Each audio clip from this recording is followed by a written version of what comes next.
الاقتصاد، السباقات الاقتصاد، سي سكريا اللغه الفرنسيه، سي خلاص الفيزياء، سي قاسم المدنيه، سي سعد الرياضيات، سي بشير العربيات، سي جمال الاجتماعيات، حياه الارض، استاذ الفرنسيه، المدير، هذا التلميذ ديالك، هذا السيد المستشار التوجيه، هذا استاذ السواد الانجليزيه.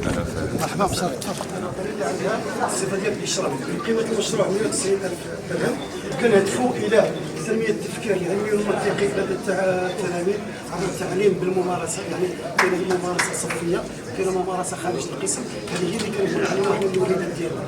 ورغم التعلم هذا يعني راه عندك فاش تشتغل وفاش تبدع وفاش تقدم واحد المنتوج اللي يرقى المستوى.